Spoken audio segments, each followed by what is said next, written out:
I guess that everybody should know what's Medline. That's a database where the main papers are indexed. So if you have dots, for instance, if you browse the Medline, you put a couple of keywords, temporomandibular disorders and electromyography, and you can see that all the review papers, so the papers summarizing the current knowledge, tell you that electromyography should be used.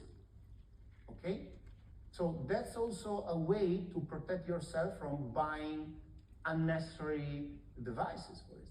In the field of praxis, just using the very generic term, keyword term Bruxism, will show you that the number of papers is skyrocketing.